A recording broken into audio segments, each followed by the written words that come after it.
तो दोस्तों कैसे हो आप लोग, उम्मीद है सही होगे। चलो तो फिर आज का टॉपिक क्या है मेरा। आज का टॉपिक है कार्बोहाइड्रेट। प्रीवियस वीडियोस में क्या पढ़ा मैंने, कार्बोहाइड्रेट के बारे में पढ़ा, क्या होता है कार्बोहाइड्रेट ये पढ़ा, मॉडर्न डेफिनेशन पढ़ी, एंशिएंट डेफिनेशन पढ़ी, और उसके बाद जो स्ट्रक्चर होता है मैंने कौन कौन सा स्ट्रक्चर पढ़े हैं, एक ही स्ट्रक्चर सर पढ़ा। अभी कौन सा पढ़ा, फिशर स्ट्रक्चर पढ़ा। और आगे मैं ये बताऊंगा कि फिशर जो स्ट्रक्चर है वो क्यों मेरे लिए इतना इंपॉर्टेंट है। तो भाई कॉपी निकाल लो। अच्छा कॉपी निकाल गया हो, बहुत चालाक हो गए हो। चलो चलो चलो चलो कॉपी अगर निकाल लिया तुमने तो चलो फिर आगे चलते हैं और हेडिंग डालो अपनी कॉपी में। क्या हेडिंग डालोगे, प्रिपरेशन ऑफ ग्लूकोज। अच्छे से हेडिंग डालो क्योंकि ये काफ़ी इंपॉर्टेंट टॉपिक है और पूरे के पूरे रिएक्शन पूछ ले जाते हैं आपके जी में हो, चाहे निट में हो, चाहे आपके बोर्ड के एग्जाम में हो। तो पहला मेरा कौन सा प्रिपरेशन है, हाइड्रोलिसिस ऑफ केन शुगर। तो ग्लूकोज बनाने के लिए मुझे क्या करना पड़ेगा, केन शुगर का क्या करना पड़ेगा, हाइड्रोलिसिस करना पड़ेगा। अब हाइड्रोलिसिस क्या होता है, इस वर्ड को पहले हम समझते हैं। जो मैंने अंडरलाइन किया है, किससे किया है, ब्लैक मार्कर से। तो हाइड्रोलिसिस मतलब होता है, हाइड्रो का पहला मतलब होता है वाटर, ठीक है, और लाइसिस का मतलब होता है टू ब्रेक आउट, मतलब इसको ब्रेक कर देना। क्या ब्रेक मतलब कर देना, क्या तोड़ देना।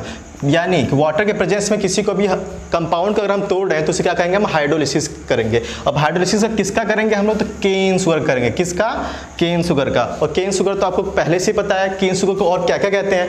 तो मैंने यहाँ पे लिखा है केन शुगर कह लो या इन्वर्ट शुगर कह लो या सुक्रोज कह लो, बात एक ही है।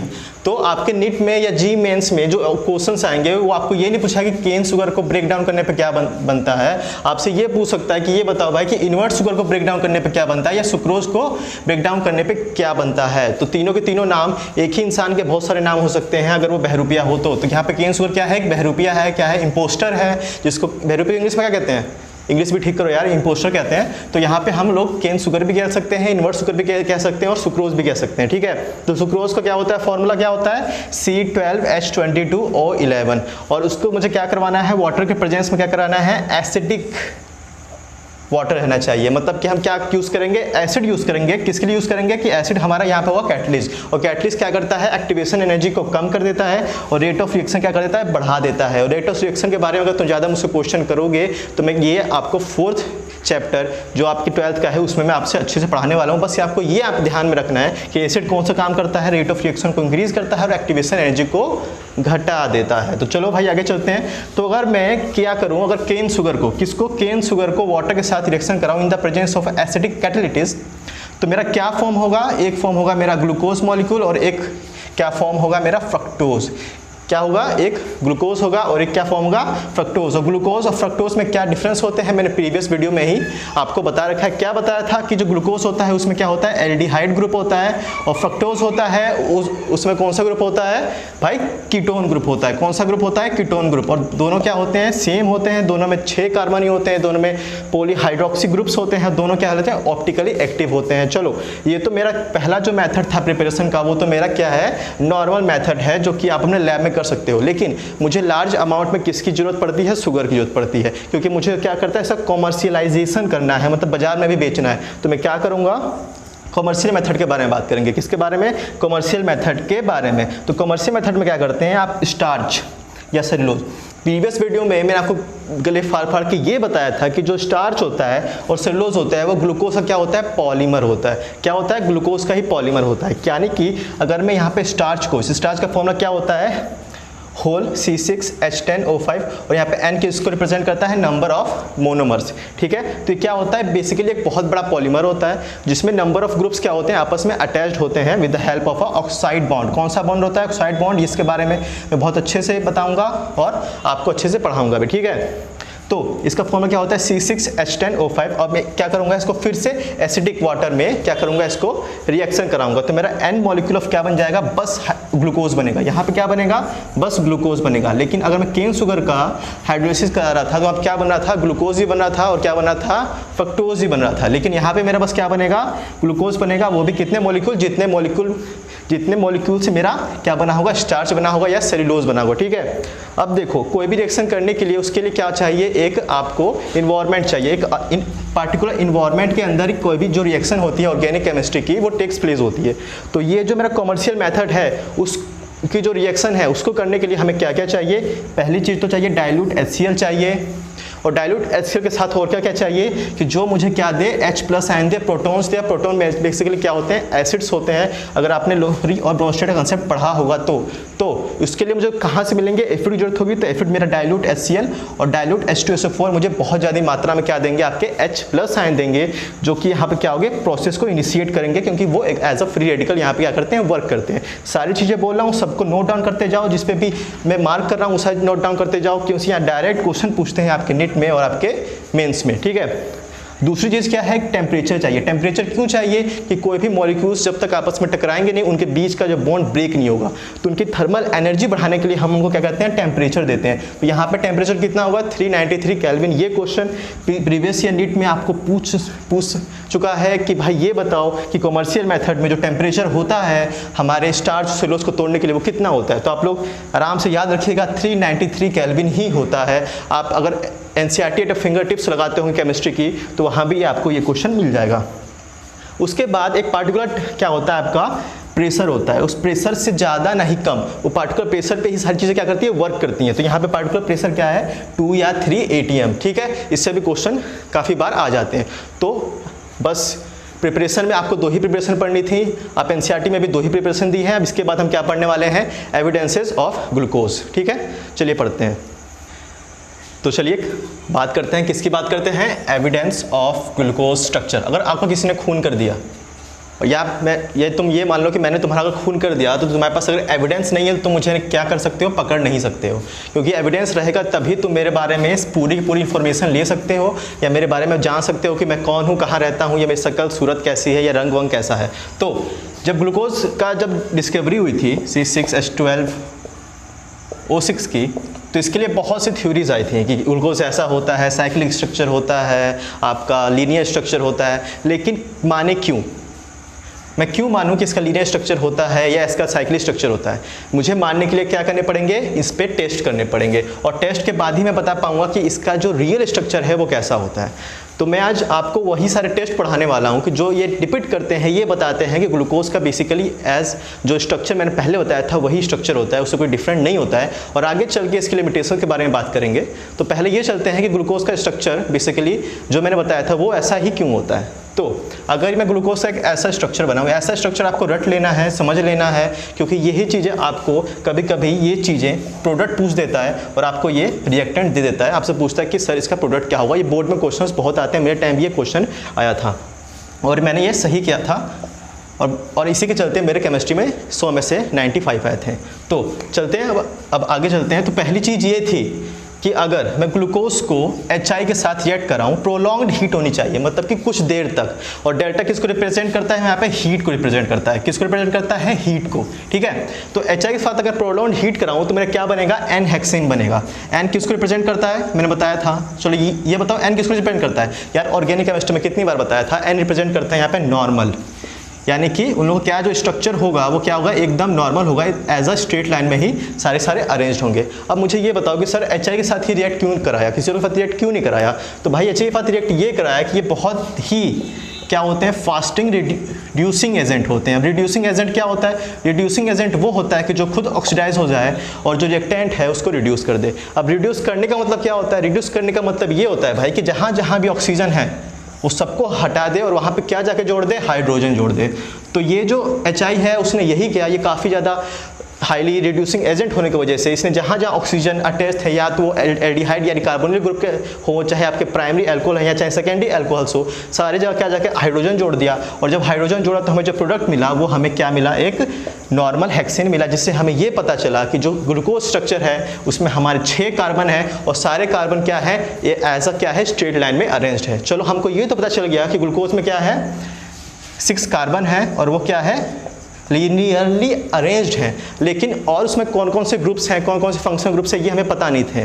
तो और आगे चलते हैं और पता करते हैं कौन से उसमें फंक्शनल ग्रुप्स अटैच्ड हैं। तो दूसरा जो मेरा टेस्ट था उसने ये बताया, मैंने सबसे पहले क्या किया, H2NOH के साथ किसका रिएक्शन करा दिया, ग्लूकोज का रिएक्शन करा दिया, ठीक है। तो मुझे जो क्या मिला, प्रोडक्ट मिला, वो क्या मिला, एक ऑक्सीजन मिला। वो ऑक्सीजन क्या होता है, वो ऑक्सीजन ये होता है कि यहाँ इसका जो H2 था, ठीक है, उसने कार्बोनिल के ओस के साथ क्या रिएक्शन किया और क्या हो गया, यहाँ पे से वाटर क्या हो गया, सेपरेट आउट हो गया। ठीक है, जो वाटर यहाँ से बाहर निकल गया तो नाइट्रोजन क्या होता है, नाइट्रोजन ने कार्बन के साथ क्या कर लिया, डबल बॉन्ड बना लिया। ठीक है, अब डबल बॉन्ड एक नाइट्रोजन के साथ बना लिया और एक उसके पास हाइड्रोजन था ही, उसकी बैलेंस पूरी हो गई और इसने जो कंपाउंड बना दिया वो बना दिया ऑक्सीजन बना दिया। चलो, लेकिन यहाँ पे हाइड्रोजन को सेपरेट आउट होने के लिए यहाँ पे ऑक्सीजन चाहिए था और ऑक्सीजन भी किससे अटैच होना चाहिए था, डबल बॉन्ड सी से। चलो, ये तो कुछ चीज़ें पता चली, लेकिन बाद में मैंने क्या करवाया, HCN के साथ रिएक्शन करा दिया। ठीक है, और HCN सबको पता है कि CN जो होता है, CN माइनस, वो काफ़ी हाईली रिएक्टिव क्या होता है, न्यूक्लियोफाइल होता है। और न्यूक्लियोफाइल क्या करते हैं, कहाँ पे जाके अटैक करते हैं, सीधा आपके सेंटर पे जाकर अटैक करते हैं। तो ये भैया ने, अगर मैं कार्बोनिल का स्ट्रक्चर बनाऊँ एज अ एल्डिहाइड का, तो वो कुछ ऐसा होगा। ठीक है, तो यहाँ पे क्या हुआ, CN ने यहाँ पे आके क्या अटैक किया। जब CN ने यहाँ पे अटैक किया तो ज़्यादा इलेक्ट्रोनेगेटिविटी ऑक्सीजन के होने की वजह से जो इलेक्ट्रॉन्स थे वो किसके पास चले गए, ऑक्सीजन के पास चले गए और यहाँ पे क्या उनका चार्ज आ गया, नेगेटिव चार्ज आ गया और CN का जो H था वो यहाँ पे आके अटैच्ड हो गया और जो मेरा ये स्ट्रक्चर कुछ ऐसा बन गया जिसको हम लोग क्या कहते हैं, साइनोहाइड्रीन कहते हैं। क्या करते हैं, साइनोहाइड्रीन।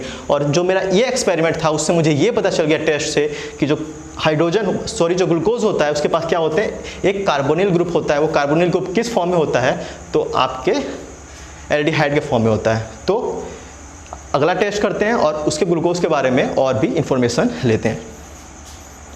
तो दोस्तों क्या करते हैं, आगे देखते हैं, मेरा एक और टेस्ट देखते हैं, थर्ड नंबर का टेस्ट। थर्ड नंबर टेस्ट मेरा क्या बताता है, जो पहली चीज़ मेरी ब्रोमीन वाटर है, मैं ब्रोमीन वाटर यहाँ पे यूज़ क्यों कर रहा हूँ कि ये क्या है, आप तरह के मिल्ड ऑक्सीडाइजिंग एजेंट है, यानी हाईली ऑक्सीडाइजिंग एजेंट नहीं है लेकिन काफ़ी मिल्ड ऑक्सीडाइजिंग एजेंट है। और मिल्ड ऑक्सीडाइजिंग एजेंट क्या करते हैं, जो एल्डिहाइड ग्रुप होता है उसको क्या कर देते हैं, कार्बोक्सिलिक एसिड में क्या करवाते हैं, कन्वर्ट कर देते हैं। तो मेरे यहाँ से क्या पता चल गया कि जो मेरा ग्लूकोज है उसके पास कौन सा ग्रुप है, एल्डिहाइड की कीटोन है। तो पहली बार बता देता हूँ कि इसके पास एल्डिहाइड है। एल्डिहाइड क्यों है, अब तो ये पूछोगे सर अगर कीटोन होता तो वो भी क्या होता, कार्बोक्सिलिक एसिड में कन्वर्ट हो जाता है। लेकिन मैंने वहाँ पे एक चीज़ लिखी है, ketones are not oxidised. Bromine water से कीटोन जो होते हैं वो ऑक्सीडाइज्ड नहीं हो पाते हैं। तो इसलिए आप यहाँ पे कान खोल के ये सुन लीजिए कि ब्रोमीन वाटर से अगर ग्लूकोज का रिएक्शन कराएंगे तो आपको ग्लूकोनिक एसिड मिलेगा। और ये क्या है, पहली चीज़ तो ये मिल्ड ऑक्सीडाइजिंग एजेंट है, आपका स्ट्रॉन्ग ऑक्सीडाइजिंग एजेंट नहीं है। और कीटोन यहाँ पर रहता है तो ऑक्सीडाइज नहीं होता। किस में ऑक्सीडाइज नहीं होता, आपके कार्बोक्सिलिक एसिड में ऑक्सीडाइज नहीं होता। ठीक है, दूसरी चीज़ मैंने क्या की, यहाँ पे कंसनट्रेटेड HNO3, यहाँ की HNO3 क्या होता है, कमेंट बॉक्स में लिखो। HNO3 क्या होता है, नाइट्रिक एसिड होता है। और नाइट्रिक एसिड बेसिकली क्या करता है, बहुत ही हाईली ऑक्सीडाइजिंग एजेंट होता है। तो HNO3 क्या करता है, आपके जो प्राइमरी एल्कोहल है और आपके एल्डिहाइड दोनों क्या कर देता है, कार्बोक्सिलिक एसिड में क्या कर देता है, कन्वर्ट कर देता है। और कार्बोक्सिलिक एसिड एक ही ग्लूकोज पे अगर दो कार्बोक्सिलिक एसिड ऊपर भी, मतलब फर्स्ट कार्बन पे भी और आपके जो 6th कार्बन है उस पर भी अगर टेस्ट हो जाए तो उसका नाम क्या हो जाता है, ग्लूकारिक एसिड। क्या हो जाता है, ग्लूकारिक एसिड। और पहली बात आपको ध्यान बता दूं कि जो आपका HNO3 क्या करता है, HNO3 एक ही बात करता है कि आपका जो प्रेजेंस ऑफ प्राइमरी अल्कोहल है उसी को क्या करता है, आपके कार्बोक्सिलिक एसिड में कन्वर्ट करता है, सबको कार्बोक्सिलिक एसिड में कन्वर्ट नहीं करता। चलो ये बात तो हमें पता चल गई। और आगे एक और बात मेरी छूट रही है, जो अगर तुमने मेरी वीडियो ध्यान से सुनी होगी तो एक बात और छूट रही है, हमारे कौन से सेकेंडरी अल्कोहल्स।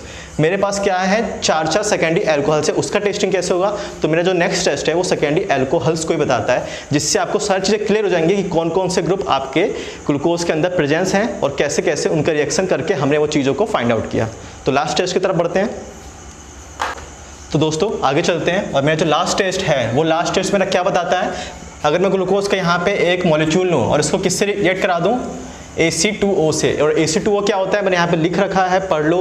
AC2O क्या बताता है कि आपका एसिटिक एनहाइड्राइड है। एसिटिक एनहाइड्राइड को किसके प्रेजेंस है, पिरिमिडीन को। पिरिमिडीन यहाँ पे किस तरह का वर्क करता है, एज अ बेस वर्क करता है। क्या वर्क करता है, एज अ बेस वर्क करता है। ठीक है, तो एसिटिक एनहाइड्राइड से रिएक्शन कराने के बाद मुझे क्या मिलता है, मुझे यहाँ पे जहाँ एक बात मैं जानता हूँ कि ये जो एसिटिक एनहाइड्राइड का अगर मैं तो स्ट्रक्चर बनाऊँ तो वो कुछ ऐसा बनेगा।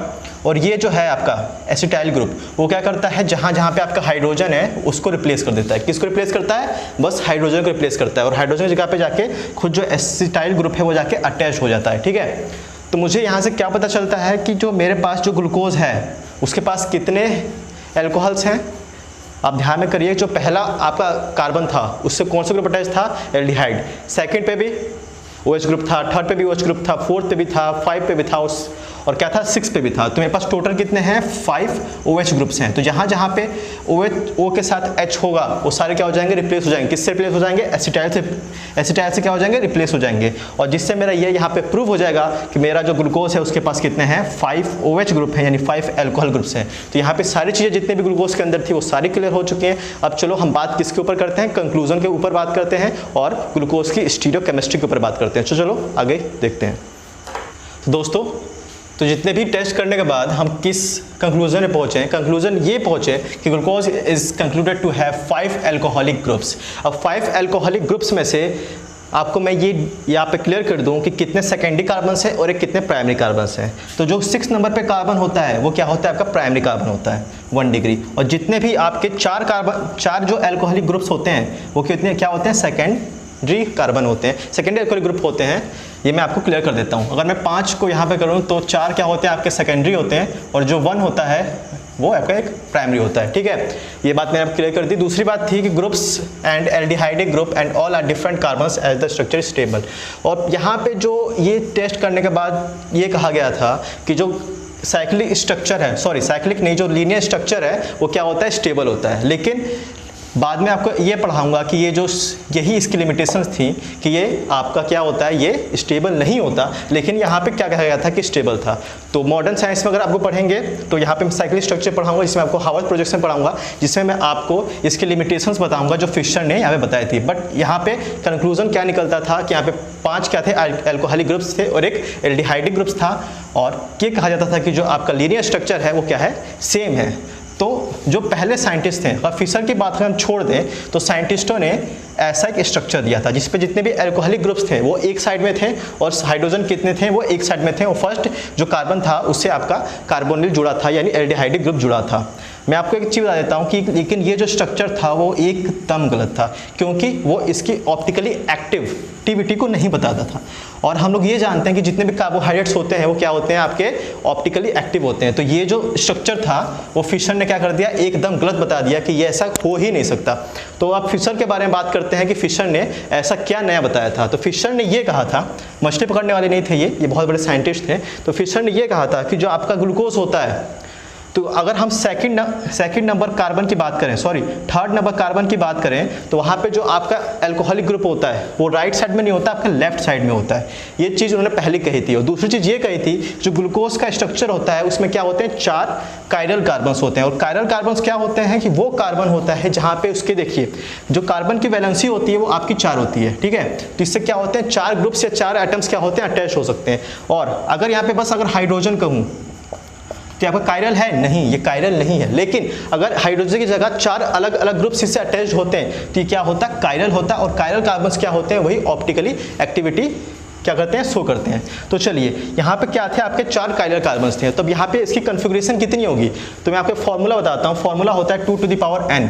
जितने कायरल कार्बन्स है n की जगह रख दीजिए और उतनी उनकी क्या होगी, कन्फिग्रेशन होगी, मतलब उतने तरह के आप उसके स्ट्रक्चर बना सकते हैं। तो यहाँ पे 4 कार्बन थे तो 2 टू द पावर 4 रखेंगे तो यहाँ पे आपको 16 मिलेगा। मतलब 16 तरह का ये जो स्ट्रक्चर है वो फिशर ने इसको बना के दिखा दिया था। लेकिन इसमें से बस एक ही स्ट्रक्चर +D ग्लूकोज होगा जो मैंने आपको यहाँ पे बना के दिखा रखा है। तो फिर आज के लिए बस इतना ही। आज की वीडियो में मैंने आपको एविडेंसेस पढ़ा दिए हैं, स्टीरियोकेमिस्ट्री पढ़ा दी और मोनोसैकेराइड्स का फॉर्मेशन पढ़ा दिया। अब नेक्स्ट वीडियोस में हम लिमिटेशंस के बारे में बात करेंगे, हावर्थ प्रोजेक्शन के बारे में बात करेंगे और हमारा वहाँ पे कार्बोहाइड्रेट खत्म होगा। उसके बाद हम प्रोटीन की तरफ प्रोसीड करेंगे। तो अगर ये वीडियो आपको अच्छी लगी तो लाइक करिए, शेयर करिए और सब्सक्राइब करना तो भूलिए ही मत, क्योंकि आने वाली वीडियोज़ और भी इंपॉर्टेंट होने वाली है। Have a good day.